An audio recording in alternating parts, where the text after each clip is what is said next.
Feche seus olhos aonde você está. Eu quero orar por você. Quero orar por essa palavra também. Pai, nós te pedimos, Senhor, fale ao nosso coração, toque no nosso espírito. Nós queremos ter revelação agora. Senhor, nós não queremos o logos apenas, mas nós queremos o rema. Traz o rema sobre o nosso espírito agora, e que essa palavra possa fazer com que nós possamos sair deste lugar totalmente transformados pelo Senhor. Pedimos, Pai, que nós não sejamos apenas bons ouvintes nessa noite, mas operosos praticantes da palavra de Deus. Em nome de Jesus. Você pode falar glória a Deus nessa noite? Bom, eu não posso esquecer também de dar um recado para você muito importante. Olha aqui para mim, você está vivo aí? Semana que vem nós teremos aqui no domingo, pregando a palavra de Deus, o pastor Daniel Lara, nosso fundador. Uau, meu irmão, você tem que estar aqui nesse domingo. Você não tem noção do que você vai receber aqui nesse domingo, dia 29 de janeiro, último domingo do mês. Nós teremos o nosso pastor aqui, o pastor Daniel Lara, compartilhando uma palavra poderosa conosco. E também, olha aqui para mim, você está vivo? Olha só, e também nós estaremos aqui recebendo a nossa vice-prefeita da cidade, amém? Ela vai trazer uma placa de honra ao mérito, porque a Dínamos alcançou muitas coisas aqui nessa cidade. Você crê nisso? Você acredita que menos de 2 anos, a nossa vice-prefeita, o prefeito está em Nova York, não vai poder participar, mas a nossa vice-prefeita vai estar aqui nos entregando uma placa de honra ao mérito, por tudo que a Dínamos já fez nessa cidade. Deixa eu te dizer uma coisa, estamos apenas começando aquilo que Deus tem para nós aqui, amém? Tem muita coisa que vai acontecer, meu irmão. Eu acredito que nós só estamos no começo, e nós vamos ver a glória de Deus sendo a glória de Deus sendo derramada nessa noite, amém? Então, por favor, chame um amigo, chame um familiar.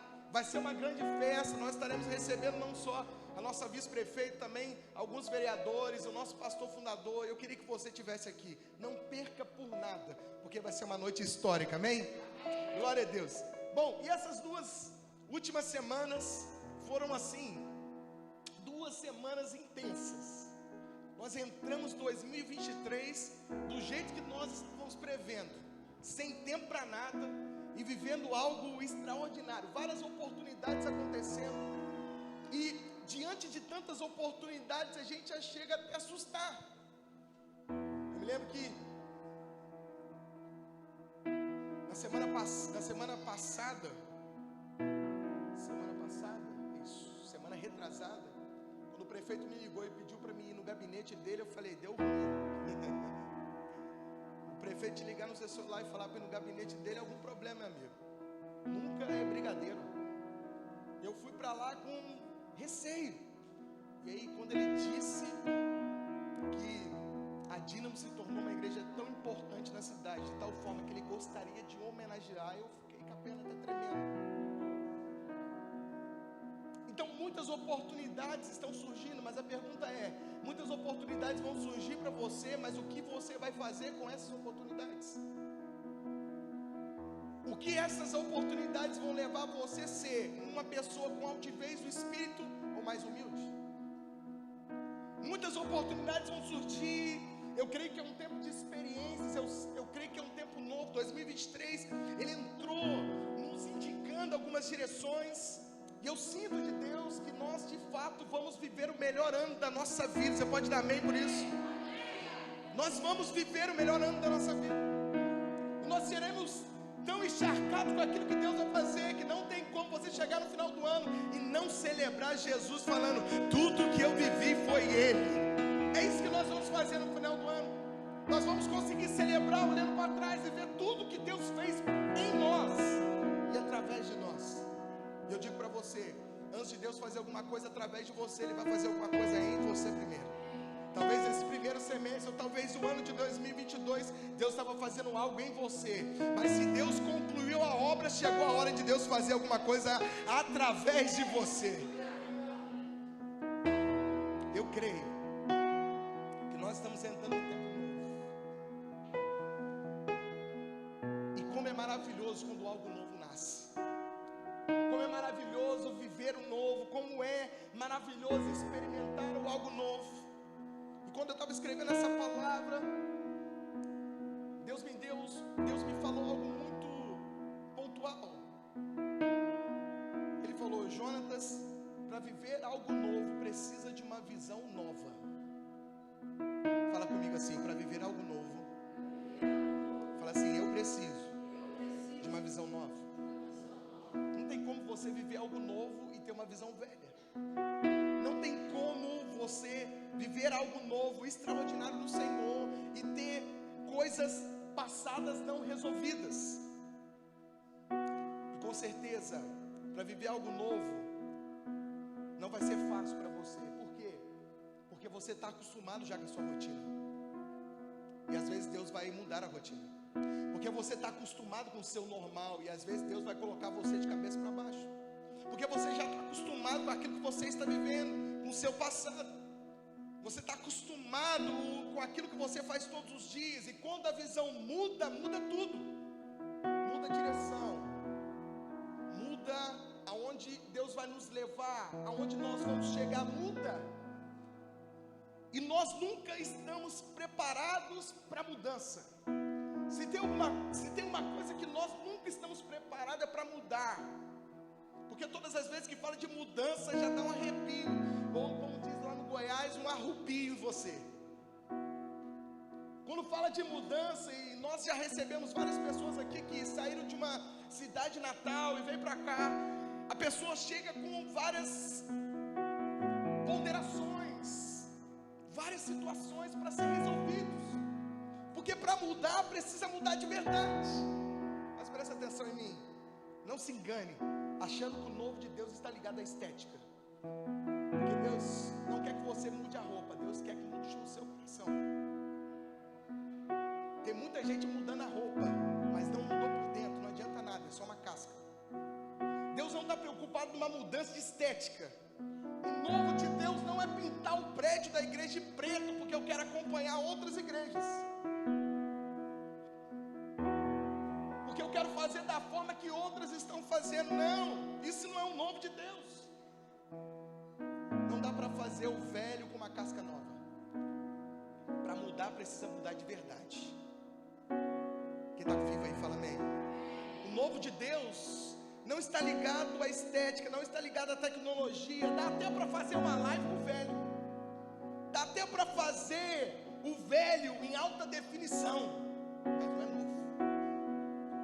Você pode até contratar uma equipe de mídia, por exemplo. Pode contratar algumas pessoas pontuais para fazer uma boa live. Você pode comprar equipamentos caros. Isso não significa e não tem nada a ver com o novo de Deus. O novo de Deus se refere a uma visão nova e não uma estética nova. Uma nova forma de se movimentar no reino de Deus. A Bíblia diz que dentro do deserto as pessoas só andavam quando a nuvem andava. Quando a nuvem movimentava, eles levantavam as tendas e andavam. Por quê? Porque tinha chegado o novo de Deus. Porque Deus é imutável. Fala comigo, Deus é imutável. Mas Deus, ele se movimenta. E qual que é o maior problema? Deus tem se movimentado e você tem armado a sua tenda e não está vendo a nuvem andando. E você vai estar perdendo a oportunidade porque a nuvem está indo embora. Você armou sua estaca falando assim: daqui eu não saio, daqui eu não vou sair, eu vou ficar por aqui mesmo, porque aqui está muito confortável para mim. Quem vive confortável não incomoda ninguém, meu amigo. Está muito legal aqui, está muito bom aqui, para que eu vou sair? Mas a nuvem está andando, as oportunidades estão surgindo e você está ficando para trás. Eu disse uma frase esses dias compartilhando no GC: use o seu passado apenas como uma plataforma de lançamento e não como uma cadeira de descanso. Uma vez que você usa o seu passado como uma cadeira de descanso, é ali que você vai ficar para sempre. Agora, quando você muda e você usa o seu passado, os problemas que você passou, as situações que você passou, como uma plataforma de lançamento, o céu é seu limite. Olha aqui para mim. Quando o povo de Deus estava no Egito, eles começaram a reclamar em relação à alimentação. Por quê?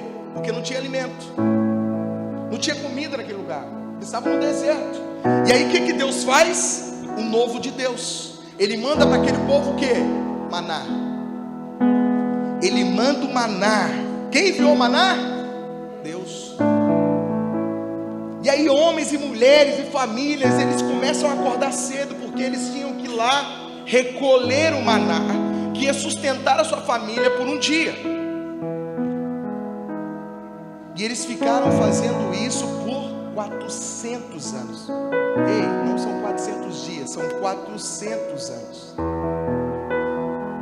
A Bíblia diz que quando eles chegaram em Canaã, e que o líder agora, Josué, atravessa com eles o Rio Jordão. Sabe o que Deus disse quando eles chegaram lá? Cessa o maná. Peraí, mas era a provisão, era o novo de Deus, estava caindo todo dia. Mas quando ele entra em Canaã, o que Deus manda falar para Josué?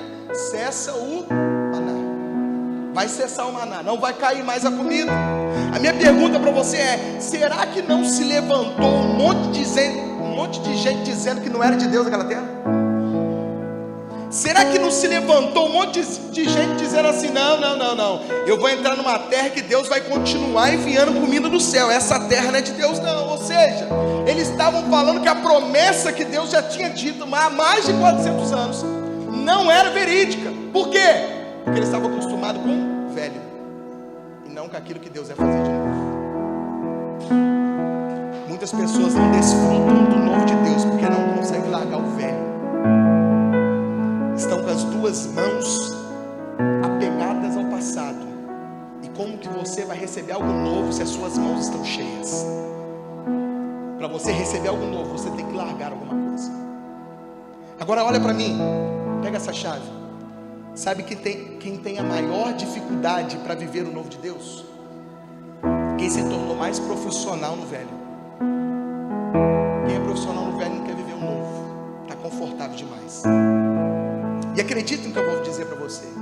Tem pessoas que não discernem o tempo novo, se tornam especialista no velho. E se você trouxer algo novo, ele vai falar assim: olha, não é de Deus isso não, irmão. Você já orou por isso? Deus já te falou que é isso mesmo? Não, parece que não é de Deus esse trem não. Não, mas eu estou sentindo nascer algo aqui no meu espírito. Não, esse negócio de novo não é bom não. Melhor você ficar com aquilo que você tem. Melhor um passarinho na mão do que dois voando. Quem já ouviu isso? Pessoas agarradas ao velho, pessoas agarradas ao passado. Essas pessoas vão rejeitar o novo de Deus. Por quê? Porque estão presas ao passado. A maior dificuldade dessas pessoas, sabe qual que é? É aceitar uma nova estação. Quando muda a estação, ele fala: opa, veio um frio aqui, eu estou recebendo um calor diferente. Fica preocupado com a nova estação, porque é uma nova estação, um novo ciclo, um novo tempo, uma novidade de vida. Quem está vivo aí, fala amém. Presta atenção no que eu vou te falar. Essas pessoas poderiam rejeitar a terra prometida por estar apegada ao deserto, porque é mais fácil viver no conforto do que na incerteza. Será que vai dar certo? Qual é o nosso maior desafio no tempo de hoje? Qual é o nosso maior desafio para esse ano? Perguntar para Deus qual é o novo que Ele está fazendo, para que eu e você vivemos junto com Ele aquilo que é novo. Quando Jesus vai citar o novo de Deus, Ele exemplifica, você vai lembrar dessa história, sobre o vinho novo. Quem lembra sobre a história do vinho novo? Fala amém. Isso. Ele usa essa figura para exemplificar a figura do vinho novo. Quando perguntaram para ele sobre jejum, que era um método, que era uma forma, Jesus começa a falar para eles e vai expandir não só o jejum, ele expande para outras coisas, dizendo: vinho novo só é derramado em odres novos. Não tem como derramar vinho novo em odres velhos. Por quê? Porque o odre velho não aguenta o vinho novo. Presta atenção no que eu vou te dizer, olha para mim. Você tem uma dica para você nessa noite, é: pare de orar por vinho novo e se torne um novo odre. Antes de você orar por um vinho novo, se torne um odre novo primeiro, para você conseguir ter envergadura para receber o vinho novo de Deus. Não é sobre o vinho novo que temos que nos preocupar. A nossa preocupação é preparar o odre novo, e Deus, Ele que vai derramar o vinho novo. A nossa preocupação de hoje não é com o vinho, mas com o odre. O vinho novo é responsabilidade de Deus, mas o odre é nossa responsabilidade. E aí você pode me perguntar: pastor, o que é odre novo? É uma mentalidade flexível de suportar aquilo que Deus vai derramar sobre nós. O que era o vinho naquela época, novo? Ele ainda era um suco de uva que estava fermentando. Por que era vinho novo? Porque ele ainda não estava pronto. Era um suco de uva que estava fermentando, ele estava expandindo. Ele estava em uma fase de experimentação. Presta atenção. Algumas vezes nós estamos tão rígidos, vivendo tanto aquela coisinha do velho, que a gente não quer experimentar coisa nenhuma. Porque você sabe de tudo. Você sabe como que é o mover de Deus, você sabe o que Deus vai fazer, você sabe que vai começar às 19 horas o culto, mas você sabe como é que vai ser o mover. Para você é tudo normal. Já não tem expectativa mais do vinho novo Deus derramar sobre cada culto. Por quê? Porque para você está tudo muito normal. Você só quer saber a hora que começa, a hora que termina, quem vai pregar, e que sai, é tudo planejado para você curtir um culto, viver uma metodologia e ir embora. Por quê? Porque você está agarrado no velho.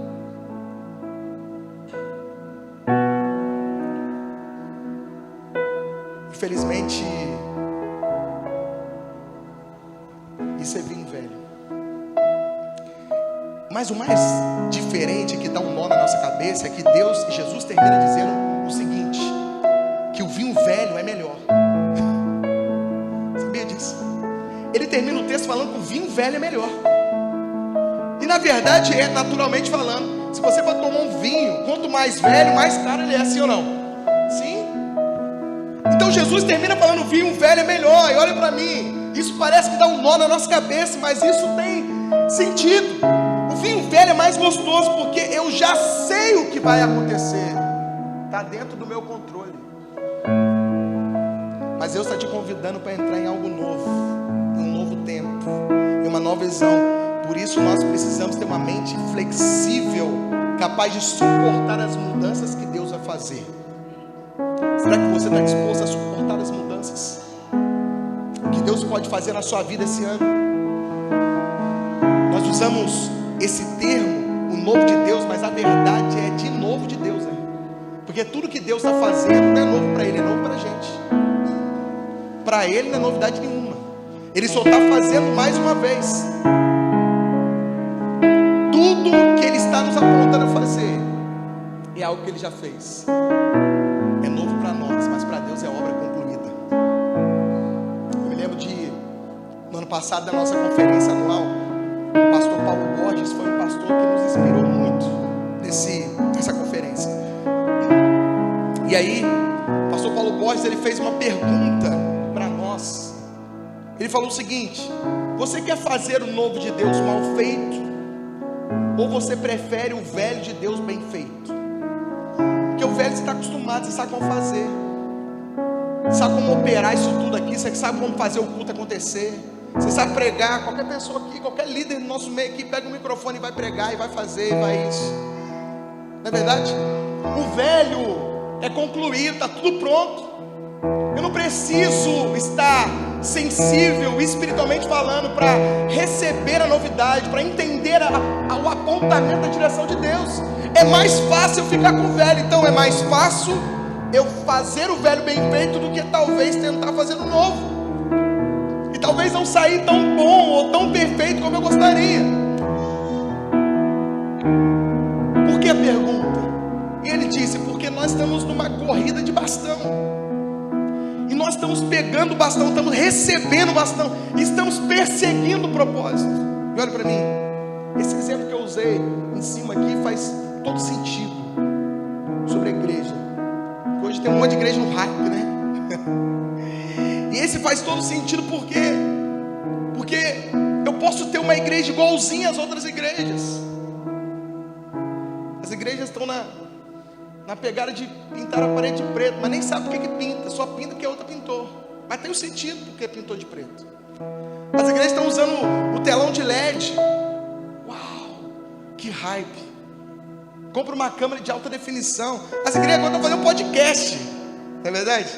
Quantas igrejas fazendo podcast? Eles começaram a profissionalizar a instituição. Está profissional demais. O Espírito está batendo na porta. Tem vaga para mim?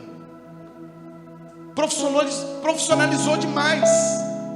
É muito talento e pouca unção. É muita definição e pouca oração. Está tão profissional a instituição que a relação ficou de segundo plano. Profissionalizou tanto que as relações ficaram de lado. Isso tudo aqui pode virar uma organização, mas nós podemos virar também um organismo vivo. Em muitos lugares é preferível virar uma organização, porque está tão profissional. E o organismo vivo, o discipulado, a vida na vida, o tempo de qualidade, o olho no olho não existe mais. Por quê? Porque a instituição e a maneira como faz, o velho é mais importante do que a vida, a relação. E aí eu não estarei mais perseguindo o propósito e vivendo algo novo de Deus. Sabe o que eu vou estar fazendo?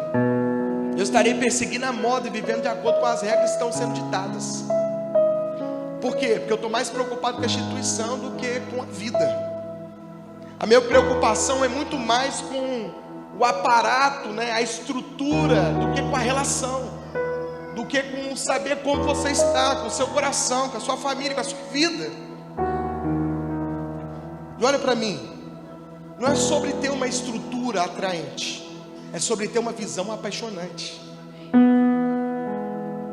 Não é sobre ter uma estrutura atraente, que atraia com luz, com isso, com aquilo. Não, é sobre ter uma visão apaixonante. Ou seja, no momento que eu entrar, eu me apaixone e eu quero ficar naquele lugar. Por quê? Porque é um lugar que cuida de mim, que me discipula, que me ajuda. Para ter uma visão apaixonante, eu preciso pensar mais no discipulado e menos no evento. Eu preciso pensar mais na relação e menos na estrutura. Eu preciso me dedicar em servir e amar, e não ser servido. Eu gostaria de compartilhar uma porção da palavra com você. Você está vivo aí? Fala amém. Capítulo de número 4 de Efésios. Pode projetar aí para mim. Nós vamos ler a partir do versículo 7. Ele fala sobre a igreja. Paulo falando sobre a igreja, para a igreja de Éfeso. E é interessante, abre aí comigo, capítulo 4, no verso 7. E é interessante porque esse capítulo, principalmente, Paulo está falando sobre uma descrição da igreja. Eu quero que você entenda comigo, para que você, de fato, abra o coração para entender que a Dínamos nunca vai estar preocupado com a estrutura, ela sempre vai preocupar com a relação primeiro. Por isso que nós somos assim. Por isso que a gente não tem prédio ainda. Por isso que a gente está aqui perdido no hotel. Por quê? Porque a relação é mais importante que a estrutura. Um dia nós vamos ter, mas não vai ser uma coisa pesada. Vai ser prazeroso ter estrutura. Amém? Efésios capítulo 4, olha o que está escrito lá. Acompanha comigo, versículo 7. Mas a cada um de nós foi dado a graça conforme a medida do dom de Cristo. Por isso foi dito: subindo ao alto, levou cativo o cativeiro e deu dons aos homens. Ora, isto ele subiu, que é, senão que também desceu às partes mais baixas da terra. Também, aquele que desceu é também o mesmo que subiu muito acima de todos os céus, para cumprir todas as coisas. E ele deu uns como apóstolos, outros como profetas, e outros como evangelistas, e outros como pastores, e outros como mestres. No 12 está escrito assim: tendo em vista o aperfeiçoamento dos santos para a obra do ministério, para a edificação do corpo de Cristo, até que todos cheguemos à unidade da fé e no pleno conhecimento do Filho de Deus, ao estado de homem feito à medida da estatura da plenitude de Cristo. O que Paulo mostra aqui para nós? É uma forma de transicionar a igreja para a maturidade. Interessante a forma que o pastor Hernando Dias Lopes fala sobre a igreja brasileira. A igreja brasileira, o pastor Hernando Dias Lopes cita assim: a igreja brasileira tem quilômetros de largura como se fosse um rio, mas centímetros de profundidade. É uma igreja muito grande, larga, mas é muito rasa na sua maturidade. E é por isso que a gente vê tantas coisas acontecendo e tantos escândalos na igreja brasileira. Por quê? Porque falta maturidade, responsabilidade pelo chamado, responsabilidade pelo propósito, porque você não nasceu à toa, você nasceu para cumprir o chamado de Deus. Você nasceu com um propósito bem definido sobre o seu coração. E se você não está cumprindo, meu irmão, uma hora Deus vai tocar você. Porque nós não nascemos para sentar e ajudar o hotel a limpar a cadeira. Não, nós nascemos para poder nos levantar, para fazer algo de genuíno para o Senhor. Então, isso é tão importante, que quando nós temos uma largura de quilômetros de igreja e pouca profundidade, quer dizer que muitas pessoas estão multiplicando talento, mas outras estão enterrando. E até quando você vai enterrar seu talento? A pergunta que Deus faz para você é: até quando você vai enterrar seu talento? Por quê? Porque o dono do talento, ele vai voltar um dia e vai perguntar para você: onde está o talento? E sabe o que é interessante? É que a igreja brasileira, ela é tão diferente das demais, que até o pastor Hernando Dias Lopes, ele cita que a igreja parece 500 crianças do pré-escolar no recreio. Imagina isso. É a igreja brasileira, sem direção, batendo cabeça e não sabendo aonde vai. Por quê? Porque a estrutura se tornou mais importante que a relação. Porque a estrutura se tornou mais importante e se tornou tão pesada que ele precisa amassar você para poder bancar a estrutura. Sabe o que é interessante? Olha para mim. Paulo está nos dizendo qual é o caminho para levar a igreja à maturidade. Paulo está citando aqui, ele está dando uma descrição de como levar a igreja a ter uma maturidade. Ele termina dizendo no versículo 14, acompanhe comigo o versículo 14: o propósito é que não sejamos mais como crianças. O propósito é esse. Qual o propósito? É que a igreja não seja como criança, levado de um lado para o outro, levado pelas ondas, nem jogadas para cá ou para lá por vento de doutrinas e pelas astúcias e espertezas de homens que induzem ao... Um problema da nossa geração é que nós estamos ouvindo muitas pessoas e não estamos ouvindo as pessoas certas.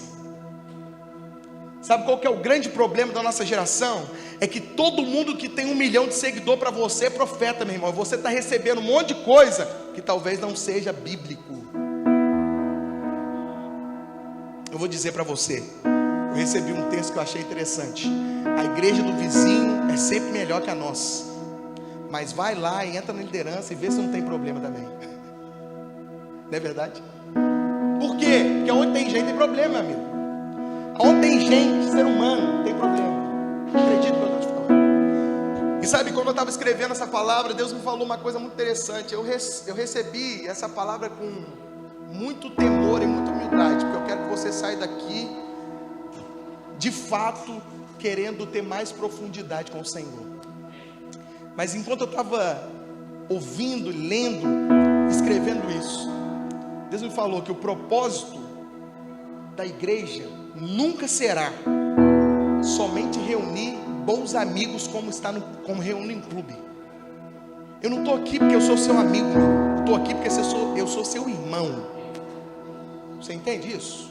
Eu não estou aqui porque nós temos uma amizade, eu estou aqui porque nós temos o mesmo sangue, que é o sangue de Cristo correndo nas nossas veias, e nós estamos aqui como família reunida. Então não é a amizade, amém? É o que? Irmandade. E é mais do que isso. Olha para mim, o propósito que eu acabei de ler para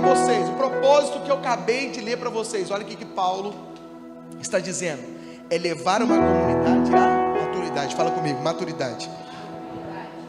Então a forma que Paulo nos apresenta, o que leva uma igreja à estatura de Cristo, o que leva uma igreja à estatura de Cristo?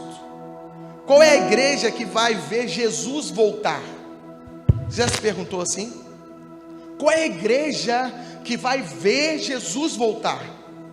Qual é a igreja que vai ver Jesus voltar? Porque Jesus não pode voltar para casar com uma criança, sim ou não?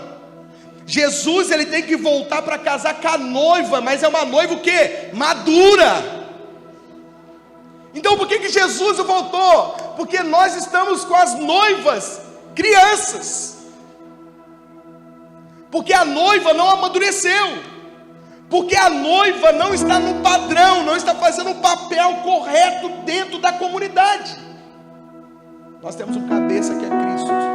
Ele um dia vai voltar para poder buscar a sua noiva. Mas cadê a noiva? A noiva ainda não cresceu. E sabe que um dos maiores princípios de maturidade que Paulo cita nesse texto, e nós poderíamos falar vários, mas eu escolhi um aqui. Um dos maiores princípios que Paulo cita aqui é a unidade. Fala comigo assim, unidade. Isso, unidade. Por quê, pastor? Ele mostra em vários pontos aqui a unidade. Olha o que ele cita lá no verso 3. Vamos ler um pouquinho para cima agora, do 3 ao 6. Olha o que ele cita lá. Olha como ele começa. Façam todo esforço para conservar a unidade do Espírito pelo vínculo da paz. Há um só corpo, um só Espírito, assim como a esperança para o qual vocês são chamados uma só. Há um só Senhor, uma só fé, um só batismo, um só Deus, Pai de todos, que é sobre todos e por meio de todos, em todos. Ele cita aqui a unidade pelo vínculo da paz. Não é da confusão, é da paz. E Paulo começa a falar sobre unidade. E a primeira coisa que precisamos entender é que a igreja precisa ser liderada por nós, pela unidade, e não por alguém que deve ter comprado a igreja. A igreja precisa ser liderada por nós, porque a igreja não é patrimônio de um pastor, nem de uma pessoa. A igreja é liderada pela unidade, amém? A unidade. Olha o que está escrito lá em Gênesis capítulo 1, versículo 26, está escrito assim. Vou dar um tempo para você abrir, Gênesis capítulo 1, versículo 26. Olha o que a Bíblia diz, abre comigo lá. Então disse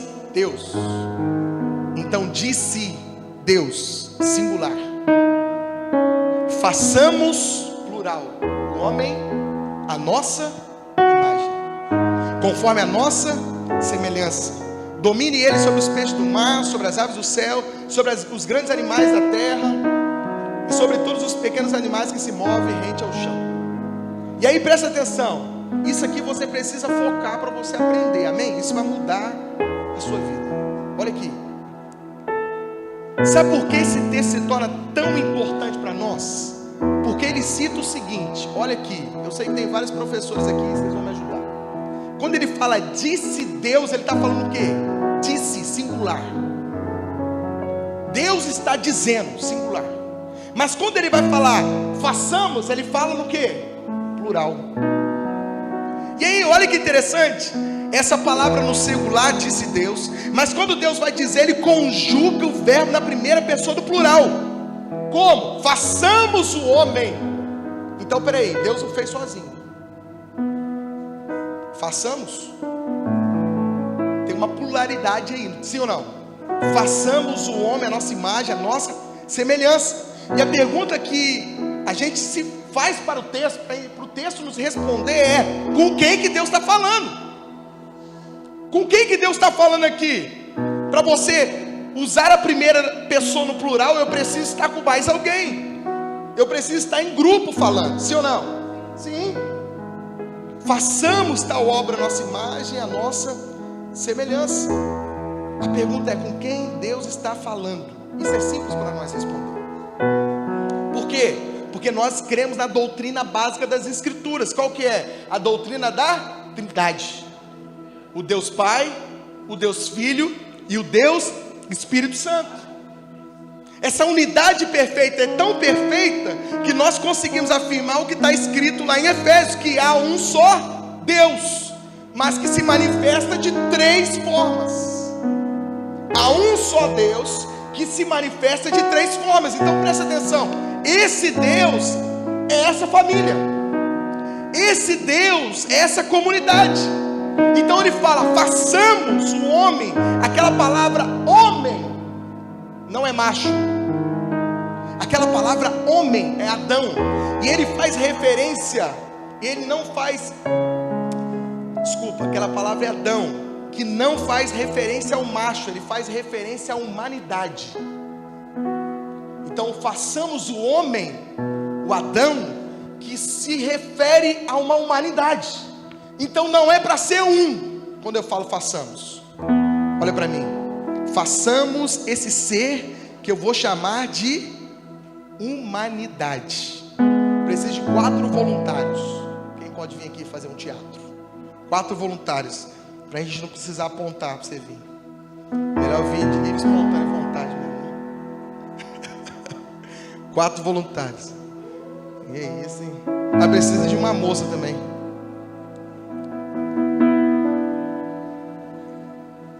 Isso aí. Não, deu 5, Luiz. Volta lá que eu vou precisar de uma moça. Isso. Vamos lá, os 3 homens vêm para cá. Ah não, Luiz, vou precisar de você mesmo, vem para cá. E são 5, gente. Fica aqui do lado da Thais. Olha só. Deus Pai, Deus Filho, Deus Espírito. Agora, presta atenção em mim. Quando Deus fala assim, façamos, e Ele é 3, e é imagem e semelhança, não pode ser só Luiz, apesar dele ter esse tamanhão todo. Não é verdade? Ele tem que ser o quê? Família, como eles são família. Quando eu falo façamos, a minha imagem, a minha semelhança, eu estou imprimindo o mesmo DNA e a mesma forma, sim ou não? Então esses 3, façamos a imagem, a semelhança, não pode ser um. Não faz sentido, sim ou não? Quando eu falo façamos, as 3 pessoas em convergência vão criar. Mas quando ele cria um, não é família, não é comunidade, não é humanidade, é só um, singular. Agora presta atenção aqui em mim. Quem está entendendo até agora? Amém. Presta atenção. Então esse Deus trino vai criar o ser, a sua imagem, a sua semelhança. Ele tinha que criar um ser a sua semelhança, semelhança da família. Aqui, existe uma família aqui, amém? Existe uma comunidade aqui. Não pode ser uma pessoa a ser criada. E esse ser que é uma comunidade, esse ser que é uma família, esse ser que conjuga o verbo na primeira pessoa do plural, para criar um ser, a imagem dele, ele precisa criar o quê? Fala comigo. Ele precisa criar uma família. Então quando Deus cria Adão, está faltando o quê? Alguma coisa. Deus criou Adão, foi vontade de Deus. No 6º dia ele veio, colocou a mãozinha no barro, criou Adão. Mas Adão não representava a família, porque para ser família não pode ser um, tem que ser 2 no mínimo. Você vai entender. Ele precisa criar então uma relação. Ele precisa então criar uma família, ele precisa criar uma comunidade. Para quê? Para expressar quem ele é. Ele é 3. Ele é uma, fala comigo, família. Fala comigo, ele é uma comunidade. Ele não é singular, ele é plural. Olha para mim. Então quando ele diz façamos o homem, ele não está falando de um indivíduo, Luiz. Deus está falando de um ser coletivo.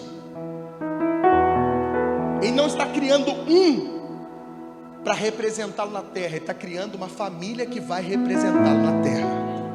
O que isso significa?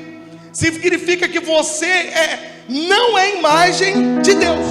Deus pregar isso para você. Você é a imagem de Deus, a semelhança. Quem já ouviu isso? Queria desconstruir isso com você hoje. Porque você não é a imagem de Deus. Você não é a semelhança de Deus. Nós somos a imagem de Deus. Nós somos a semelhança de Deus. Essa unidade, essa família, essa comunidade, sim, é a semelhança de Deus. Mas eu não. No singular eu não posso ser. Por quê? Porque Deus me criou para ser uma família. Por isso que eu fico muito preocupado quando eu entro em alguns lugares que falam que é igreja. E fala assim que aqui é um exército. Não está escrito isso. Porque a Bíblia não fala de exército, a Bíblia fala de família. Um cuidando do outro, um ajudando o outro, um servindo o outro. Ser família, ser comunidade, amor. Olha para mim. Então, nós carregamos uma parte da imagem de Deus. Mas quem é a imagem de Deus? Nós. Quando estamos juntos e quando podemos conjugar o verbo na primeira pessoa do plural, você vai lembrar disso a semana toda. E é aí que ele aparece. Por isso que eu não sou igreja. Nós somos a igreja. Tem gente que está falando assim, eu sou da igreja Cristo em Casa. Conhece a igreja Cristo em Casa? Você não vai no culto, você não vem no culto, você fica em casa e você acha que Deus está indo lá. Mas não é isso que a Bíblia diz. Porque a Bíblia está citando que nós precisamos, para que estejamos representando Ele, ser família. Então por que nós estamos aqui no culto hoje? Porque nós estamos reunidos como família. Como família. E olha que interessante. Ele aparece quando é nós. Porque eu vou fazer o ministério, é uma frase errada. Quando alguém fala assim, é a minha igreja, expulsa que é o Satanás. Porque não existe a minha igreja, não existe o meu ministério, existe somente o nós, plural e não singular. Tudo que vem de Deus e tudo que vem da esfera espiritual não tem nada singular, é tudo pluralidade, plural. Por isso que a Bíblia fala assim, aonde tiver 2 ou 3 reunidos em meu nome, ali eu vou estar. Por que começa com 2? Por que não fala assim 1 e 2? Não daria 3? Por que Deus começa com 2? Porque 2 é o primeiro número do plural dentro da numeração. Por isso que é 2 e 3. Porque Deus não trabalha com 1, Deus trabalha com nós. Deus trabalha com plural. Deus nunca vai trabalhar no singular, porque Ele não foi criado para trabalhar no singular. Amém? Quem está entendendo isso, fala amém. Então presta atenção. Quando é que Deus está envolvido? Quando você aprende a conjugar o verbo no plural. Quando você aprende a conjugar o verbo na primeira pessoa do plural. E façamos, e não eu faço. É nós façamos, e não eu vou fazer. O nosso papel é representar quem? Fala comigo, Deus. Aleluia. O nosso papel é esse, representar Deus. E é Ele e esse Deus que nunca esteve só, porque Ele sempre esteve em unidade. É esse Deus que nunca se viu só. É um Deus que ama conjugar o verbo na primeira pessoa do plural. É Ele que expressa a si mesmo, criando um ser que é a imagem dele. Ou seja, você não foi feito para viver. Olha aqui para mim. Você não foi feito para viver. Você foi feito para conviver. Porque nenhum é nós. Fala com seu irmão assim, você não foi feito para viver. Fala com ele, você foi feito para conviver. Por isso que as maiores doenças do século que estão na alma, elas fazem você estar só. Tudo que Deus não quer. Porque a vontade de Deus é que você esteja junto, ligado. A vontade de Deus é que você não seja singular, que você seja o quê? Plural. Por isso que as doenças de hoje, elas te imprimem ou te pressionam a estar o quê? Sozinho. E é a vontade do diabo que isso aconteça. Para quê? Para que você se veja só e não veja aquilo que Deus é, aquilo que Deus representa. E você vai perceber que em Gênesis 1, Tem um poema maravilhoso ali. Porque nesse poema, Deus repete várias vezes: e viu Deus que era o quê? Bom. E viu Deus que era bom, e viu Deus que era bom, e viu Deus que era bom. E quando chega no 6º dia, aí Deus cria um homem e fala assim: e viu Deus que era muito bom. Tudo perfeito, tudo sem pecado. Em Gênesis 2 a gente fala sobre o jardim sem pecado, o jardim perfeito, o jardim maravilhoso. Aí de repente, tem uma frase lá no Gênesis 2 que é estranha, que você precisa aprender aqui. Qual a frase que está lá? A frase é o seguinte, está escrito assim: não é bom. Não é verdade? Não é bom o quê? Que o homem... Por quê? Porque Deus não funciona na singularidade. Não é bom que o homem viva só. Então o que Deus faz então? O que o Senhor faz? Ele cria algo perfeito. Ele cria algo sem pecado. Ele cria algo maravilhoso, mas lá no meio daquela criação perfeita, está escrito o quê? E não era bom. Não é bom que o homem viva só. Ou seja, quando façamos olhou para Adão, eles entenderam que estava faltando o quê? Algo para completar Adão. Porque Adão só representaria a Trindade se Adão tivesse nós. Mas como ele estava só eu, não conseguiria representar a família. A família não é representada por um, a família é representada por nós. Não é eu, é nós. Então aqui a Trindade fala o seguinte: não é bom que o homem viva só. Tem algo que está faltando nele. E aí a Bíblia diz, olha aqui para mim: não é bom que o homem viva só.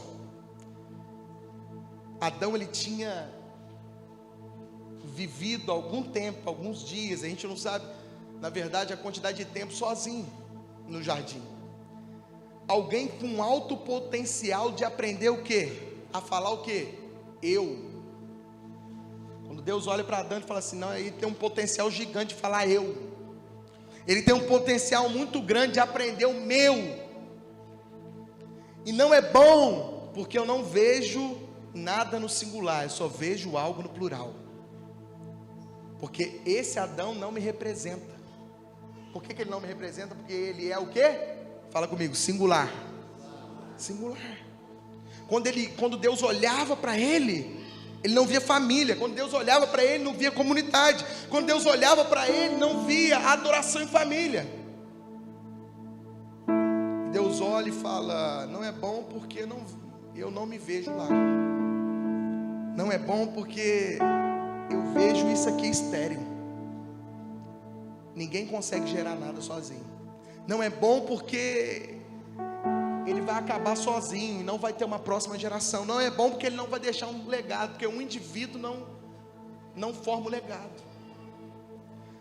E aí Deus cria a mulher. Deus cria o quê? A mulher. A mulher é osso do seu osso. Sai daqui da costela, não do pé, varão. Não é do pé, é da costela, amém? É para andar do lado, não é para você ficar pisando nela, não. Glória a Deus. Osso do osso. Faz parte, tem o mesmo DNA. É diferente. Ela é diferente, mas ela completa. A sua esposa é diferente de você, mas ela te completa, sim ou não? Parece que é uma engrenagem. Parece que a roda só vira se estiver lá. Aí você está assim: mulher, pelo amor de Deus, está dentro da minha meia. Eu já procurei tudo na gaveta. Ela chega e acha a meia assim. Você fala: uai, mas eu procurei isso aqui. Completude.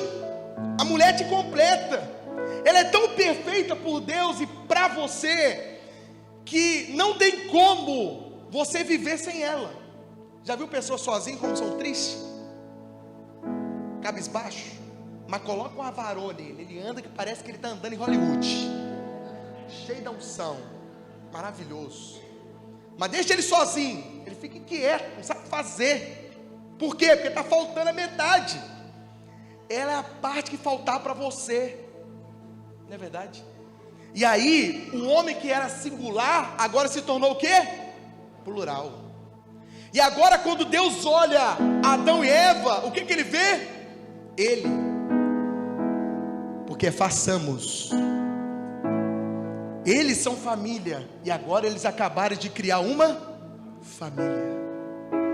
Porque a Bíblia começa falando de família, porque isso é importante para Deus, mas também termina falando de família, porque a Bíblia aqui diz que Jesus vai vir casar com a sua noiva. Porque a família é importante para o Senhor, porque a família é o destino de Deus. Então presta atenção, quando ele fala façamos, ele está falando assim: eu estou criando agora uma família, agora está tudo certo, Adão e Eva, vocês de fato é imagem e semelhança de Deus. Então sozinho você não é imagem e semelhança de Deus, você só é imagem e semelhança de Deus quando há nós. Você entendeu isso? Obrigado, obrigado. Vocês são ótimos atores. Quem está entendendo aqui, fala amém. Então, quando Deus cria a mulher, Ele cria o quê? O que faltava para o homem. Para quê? Para Deus olhar e falar assim, olha aqui para mim. Para Deus olhar Adão e Eva e falar assim: agora sim está tudo perfeito, porque agora ele representa o que eu sou. Porque nós somos o quê? Família, comunidade. Presta atenção. Quando o homem se torna um, conjuga o verbo na primeira pessoa do plural, agora façamos, Deus, faz sentido. Quando o homem se torna um e conjuga o nós, que é a primeira pessoa do plural, primeiro verbo, primeira pessoa do plural, é isso aí. Então, olha aqui para mim, faz sentido com aquilo que Deus estava falando, porque Deus nunca estava sozinho. Deus não é uma energia que foi criada aí, não sei das quantas aí, não. Deus é o Deus Pai, o Deus Filho, o Deus Espírito. Ele sempre esteve junto. A Bíblia diz já em João capítulo 1, Ele era o verbo e o verbo estava com Deus, e o verbo era Deus. Então Ele estava lá em toda a criação. Façamos, agora nós vamos fazer a família para esse tempo. Presta atenção. Você tem noção que eu e a Carol, você e a sua esposa, nos tornamos um só no corpo? E há sobre nós agora, olha para mim que isso é muito poderoso, e há sobre nós agora o poder de continuar a criação. Por quê? Porque somos nós, e agora nós nos parecemos com Ele, agora nós fazemos parte dEle, agora nós somos semelhança dEle, agora nós somos a imagem dEle, que é liberado sobre nós o poder de criar. Porque agora não é só Deus que cria o ser humano, você e sua esposa cria também, você tem noção disso? Porque o poder foi liberado no nós, e porque o poder foi liberado no nós, nós temos o poder de criar seres humanos. Nós temos o poder de criar quando somos um. Isso não funciona somente no contexto biológico de ter filhos. Essa realidade é para tudo na sua vida. Ele disse: o que vocês ligarem na terra e o que vocês concordarem vai o quê? Acontecer. Mas precisa estar o quê? Ligado no nós. Precisa ter concordância. Às vezes você está orando por uma coisa, sua esposa orando por outra, você está falando assim: mas por que não acontece? É porque vocês não decidiram concordar por algo. Porque o dia que vocês concordarem, vai acontecer. Por quê?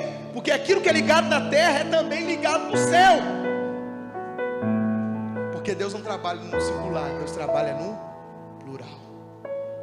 Ou seja, vocês vão dar continuidade à criação como sendo nós, tendo unidade, concordando.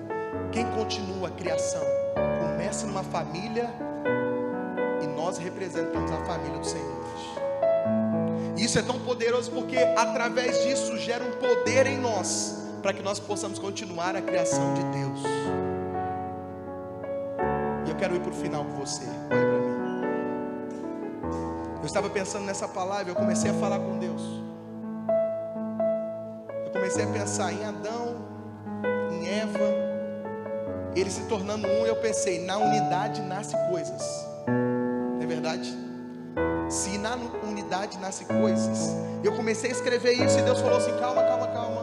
Não, nem toda unidade nasce coisas. Porque homoafetividade não nasce nada. Eu não estou falando de homossexualidade, eu estou falando de homoafetividade. Afetividade entre iguais, não nasce nada. É por isso que tem tantas denominações que estão morrendo, porque é somente o ajuntamento dos iguais. Eu quero somente pessoas que concordem comigo. Se alguém discordar, mete o pé, vai para outro lugar. É o ajuntamento dos iguais. Você não pode discordar, você não pode falar nada. Por quê? Porque se você falar, você está errado, você está em deslealdade, porque você fez. Não pode, você está desonrando. Alguém falou isso para você já? Você não pode concordar com, você não pode discordar de nada. Isso é muito perigoso, por quê? Porque nós estamos matando a próxima geração. Porque não vai nascer nada na homoafetividade. Não vamos em lugar nenhum, porque todo mundo aqui pensa igual, anda igual, se veste igual, é o mesmo terninho, a mesma gravata, a calça de terno, o sapato brilhando, que dá para encerar, dá para pentear o cabelo. É o mesmo cabelo, interpreta tudo igual. A gente anda, concorda com tudo, estamos juntos. Que gostoso que é estar junto com pessoas que pensam igual a você. Mas isso é estéril, não gera nada. Que ambiente maravilhoso, todo mundo igual um robô. Mas isso não tem vida. Porque na relação precisa ter discordância, senão é um monte de japonês no mesmo lugar. Olha para mim, sabe aquele texto do Vale dos Ossos Secos? Existia o que ali naquele vale? Fala comigo, morte. Morte. E aí Deus pega o profeta, chama o profeta e fala assim: meu irmão, você vai profetizar sobre os ossos, o vale de ossos secos. E esses ossos vão voltar a ter vida. Sim ou não? Sabe o que é interessante? É que a Bíblia vai citar que começa a crescer nervos e tendões. E os ossos começam a se juntar. Porém, o ajuntamento dos ossos não são o braço com o braço. Não é verdade? Porque se for braço com braço, vai virar logo um bicho estranho, porque não vai ser humano. Então o ajuntamento que aconteceu ali são um ajuntamento de ossos diferentes, ou seja, o braço com o antebraço, o braço com a mão com o dedo, sim ou não? Então os iguais estão separados. Quem está na unidade? Os diferentes. Quem está no meio da unidade? Quem é diferente. Quem está se ajuntando? Os diferentes. Para os ossos diferentes ficarem juntos, começa a crescer o quê? Tendões e nervos.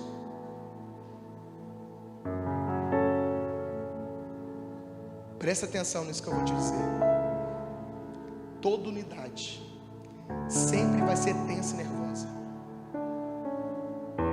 Se não for tensa, não terá força de movimento. Se não for nervosa, não terá sensibilidade. Você vai perceber as pessoas que nós somos mais unidos, são as pessoas que mais nos geram tensão e nervosismo. As pessoas que mais nós brigamos, são as pessoas que mais nós temos relações. Nossos irmãos, nossos primos, sim ou não? Tinha tensão, tinha nervosismo, rolava briga. Quanto mais unidade, mais tensão terá. Por quê?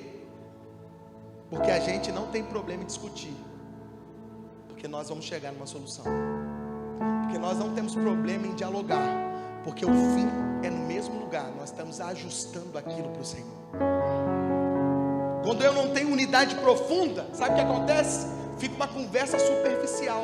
Você até quer falar, mas você fica com medo de falar. Ai, se eu falar, vai ter tensão. Ah, se eu falar, vai ficar nervoso comigo. É melhor você ser verdadeiro do que você guardar. Porque toda relação tem tensão, toda relação tem nervosismo, e precisa ter. A divergência faz parte. Mas quando você tem medo de falar, tem medo de divergir, sabe o que vai acontecer? A sua relação vai ser uma relação rasa, medrosa, e nunca vai alcançar um nível de crescimento. Nós estamos diante de um Deus que criou nós para sermos nós. Essa é a forma de Efésios 4. Quem está entendendo, fala amém. Quem está recebendo essa palavra, fala amém. Aleluia. Essa é a forma de Efésios 4. que eu vou fazer uma provocação aqui como sendo o novo de Deus, mas na verdade seria o de novo de Deus. Ele está nos chamando para sermos a igreja nessa unidade diferente. É unidade, mas somos diferentes. É unidade, mas eu não vou talvez usar a mesma roupa que você gosta, porque você é diferente de mim. Eu não vou usar o mesmo corte de cabelo, porque nós somos diferentes.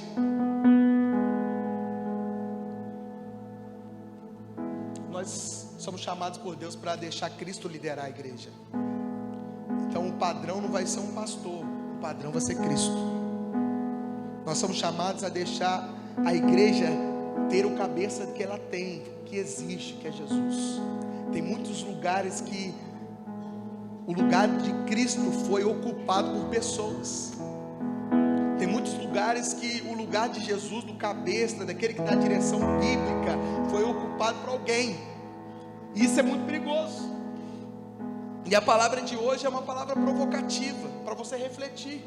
Porque nós só conseguiremos tocar essa cidade se nós conseguirmos colocar dentro do nosso círculo de amizade pessoas diferentes. Nós só vamos conseguir tocar essa cidade se nós colocarmos na nossa panela pessoas que não parecem com você, pessoas que já discutiu com você, pessoas que você talvez não tenha tanta amizade, mas dentro da sua panela ela vai fazer a diferença, dentro do seu ciclo de amizade ela vai fazer a diferença. E às vezes nem conhecemos as pessoas, mas nós já temos um preconceito. Não gostei de fulano, não gostei de cicrano. Quem é você, mano, para falar isso? Jesus gostou de você. Quem é você falar que não gosta da pessoa A, da pessoa B? Se atualiza, meu irmão. Não tem isso de não gostei de fulano. Vai conhecer a pessoa. Eu tenho certeza que essa pessoa tem muito para te ensinar, e você tem muito para ensinar para ela. A igreja de Cristo só tem espaço para unidade. Nós não cresceremos com pessoas iguais, nós cresceremos com pessoas diferentes. É um que vai ser o braço, é outro que vai ser a mão, é um que vai ser a orelha, o outro vai ser o pé. Pessoas diferentes para compor o mesmo corpo. No começo, ao ler o verso 3 a 6, você percebeu o quê? Que Paulo está dizendo: façam todo esforço para conservar a unidade do Espírito, pelo vínculo da paz. E aí eu já posso pensar assim, olha aqui para mim, só esse finalzinho para arrematar. Ele começa a falar sobre essa unidade. E aí você pode pensar assim: então se alguém aqui está atrapalhando a minha unidade, é melhor eu tirar. Meu irmão, procura outra igreja aí, porque você está atrapalhando a minha unidade. Porque você pensa diferente de mim. Porque talvez você é arminiano e eu sou calvinista, ou eu sou calvinista e você é arminiano. Um pensa que perde a salvação, o outro pensa que não perde a salvação. A discussão tem 500 anos. Você acha que vai resolver? Vai viver Jesus, meu irmão.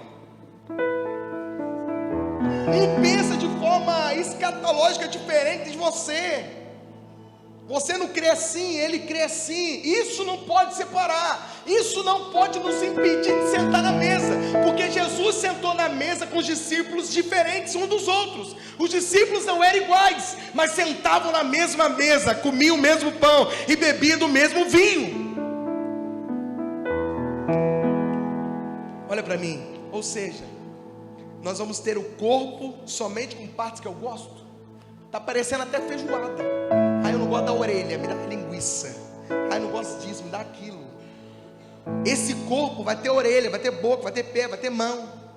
E nós vamos começar a separar e dividir, porque nós não temos unidade com A ou com B. Presta atenção. Paulo continua o texto: há um só corpo. Você pode ficar de pé? Me dá aí mais 2 minutos para a gente finalizar. E Paulo está dizendo assim: há um só corpo, há um só Espírito, uma só esperança. E ele vai falando dessa unidade. Só que aí quando ele chega no verso número 11, ele começa a mudar tudo. Porque até agora está parecendo que é tudo igual. Até agora está parecendo que é tudo muito igual, muito legalzinho. Mas quando ele chega no verso 11, Você está vivo aí? Fala amém. Quando ele chega no verso 11, ele fala: quem tem que ter unidade? Quem é? Uns foram chamados para apóstolos, outros foram chamados para pastores, outros foram chamados para mestre, outros foram chamados para evangelistas, outros para profetas. Ou seja, pessoas diferentes, pessoas completamente diferentes, os apóstolos, os pastores, os profetas. Na unidade precisa haver diferença. O que Paulo está dizendo? Se vira, meu irmão, é unidade. E a unidade está entre os diferentes. É a unidade entre os que já foram criados por Deus em pontas completamente diferentes do corpo. Ele está chamando a gente para deixar as diferenças de lado e andarmos juntos. As diferenças ministeriais, as diferenças de cor de pele, a diferença disso, a diferença daquilo. Ele está falando assim: vem andar conosco, porque nós somos a mesma, fazemos parte da mesma família. Nós somos a mesma família, a família de Deus. Vem fazer parte conosco, vem andar junto, vem fazer parte daquilo que nós estamos construindo como igreja. O que Deus está falando conosco aqui: chegou a hora de deixar o seu ego de lado, para que você viva a sua humildade verdadeiramente, onde você vai conviver com pessoas que talvez você nunca falou. Sabe por que eu estou dizendo hoje isso para você? Porque talvez você olhe para hoje, para dentro da igreja, você consegue conhecer todos, mas daqui a pouco talvez você não vai conhecer mais, porque vai ter muito mais pessoas. E se você não tiver o coração correto agora, você não vai viver aquilo que nós estamos sonhando amanhã. O que eu estou dizendo para você é que é a hora de deixar de lado o ego, viver por humildade, cumprir o propósito junto com pessoas diferentes. Chegou a hora de viver a igreja dos diferentes. Feche seus olhos aonde você está. Chegou a hora de você viver a igreja dos diferentes, onde pessoas não são iguais, mas foram criadas por Deus. Onde pessoas não são iguais, não tem às vezes a mesma forma, o mesmo jeito, mas foram escolhidas por Deus. Tem um Deus que morreu por essa pessoa que talvez você não fala hoje. Tem um Deus que morreu por essa pessoa que talvez você quer matar hoje, você quer meter a mão na cara dela. Tem um Deus que morreu por ela. E o que você vai fazer contra isso? O que você vai dizer contra isso? Será que você prefere ficar guardando as coisas? Parece que você está travado em algumas áreas, aí você vai guardando, e não vive o propósito daquilo que Deus deseja para nós.